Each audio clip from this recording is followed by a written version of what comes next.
Heroine Simran ఇండస్ట్రీకి 30 ఏళ్లు పూర్తి చేసుకుంది. బాలీవుడ్ కంటే సౌత్లో ఎక్కువగా పేరు తెచ్చుకున్న సిమ్రాన్ తన బాలీవుడ్ అనుభవాల గురించి ఇటీవల ఓ ఇంటర్వ్యూలో మాట్లాడింది. హీరోయిన్ సిమ్రాన్ ఇండస్ట్రీకి వచ్చి నేటికి 30 ఏళ్లు పూర్తవుతుంది. హర్జై అనే హిందీ చిత్రంతో 1995లో కెరీర్ ప్రారంభించింది సిమ్రాన్. బాలీవుడ్లో కన్నా సౌత్లోనే ఎక్కువ స్టార్డమ్ తెచ్చుకుంది. తెలుగు, తమిళ భాషల్లో అనేక సినిమాలు చేసింది. తాజాగా ఆమె ఓ ఇంటర్వ్యూలో మాట్లాడుతూ, హిందీలో నేను గుల్మోహర్ అనే సినిమా చేశాను.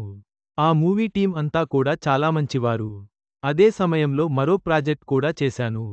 కానీ, అక్కడ ఎవరితోనూ కనెక్ట్ కాలేకపోయాను. వీడియో క్లిప్స్ పంపాలా? పైగా ఇక్కడ పాత్రకు నేను సూట్ అవుతానా? లేదా? అని లుక్ టెస్ట్ చేస్తుంటారు. అందుకు నేను అభ్యంతరమేమీ చెప్పను. ఓకే కానీ, కొందరు నా గురించి తెలియక, పాత్రకు సరిపోతానో, లేదోనని వీడియో చేసి పంపించమంటారు. అంతేకాకుండా, సౌత్ ఇండస్ట్రీలో ఇచ్చే రెమ్యూనరేషన్లో 10వ వంతు మాత్రమే చెల్లిస్తారు. అందుకే నా గురించి పూర్తిగా తెలుసుకున్నవారి దగ్గరే సినిమాలు చేయాలని నిర్ణయించుకున్నాను. పెద్ద సినిమాల నుంచి ఆఫర్లు లేవ్. టూరిస్ట్ ఫ్యామిలీ తర్వాత చిన్న, మధ్య తరహా సినిమా అవకాశాలు చాలానే వచ్చాయి. అందులోనూ మహిళా ప్రాధాన్యత ఉన్న స్క్రిప్టులే ఎక్కువ.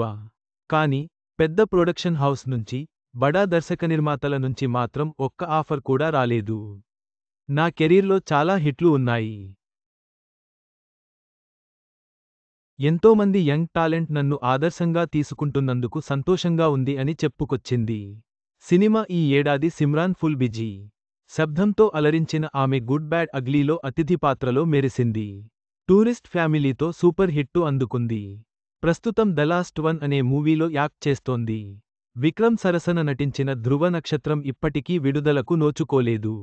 చదవండి, క్యాన్సర్ బారిన పడ్డ నటి. అన్నిటికంటే అదే దారుణమంటూ.